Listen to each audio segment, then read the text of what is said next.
Most हम तो मांग करेंगे कि जो आपका इम्पोर्टेंट डिपार्टमेंट्स है, जो आपके प्रायोरिटी में है, जैसे एजुकेशन उनका प्रायोरिटी में है, तो एचआरडी सेक्रेटरी कौन होगा, एचआरडी मिनिस्टर कौन होगा, छोटा सा सेटअप उसका क्या होगा।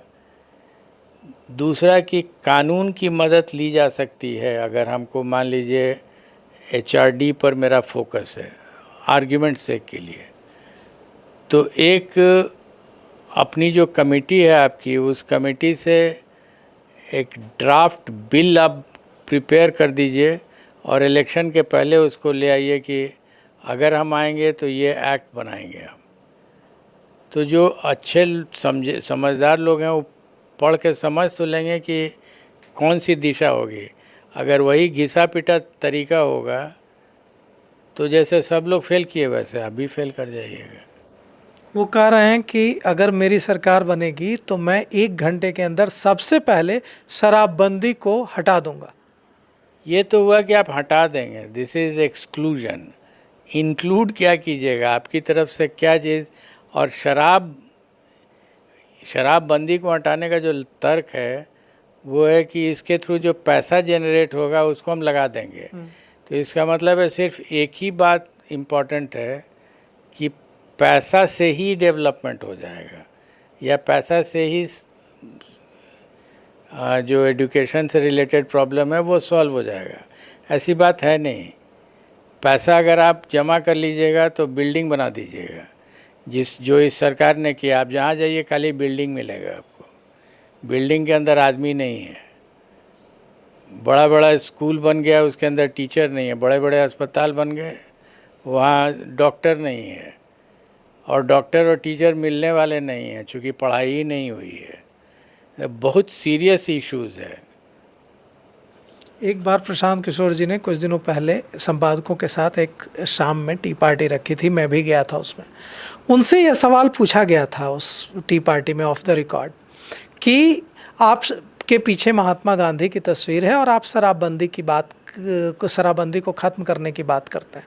तो उन्होंने कहा कि महात्मा गांधी ने कहा समाज में शराबबंदी लाने के लिए, लेकिन उसका तरीका क्या बताया? उसका तरीका यह बताया कि समाज को जगाओ, समाज के अंदर ऐसी चेतना विकसित करो कि उसको समझ में आ जाए कि शराब खराब चीज़ है, बुरी चीज़ है, और इससे परिवार बर्बाद होता है, इससे सेहत बर्बाद होती है, इससे चरित्र बर्बाद होता है, इसलिए शराब नहीं पियो। लेकिन इस तरह का कानून लाकर शराबबंदी का कॉन्सेप्ट महात्मा गांधी का कॉन्सेप्ट नहीं है। इससे सिर्फ और सिर्फ शराब तो मिल रही है, शराब तो अब होम डिलीवरी हो रही है बिहार में, जहाँ चाहिए एक फ़ोन कॉल पे उपलब्ध है। इससे सिर्फ और सिर्फ नुकसान हो रहा है।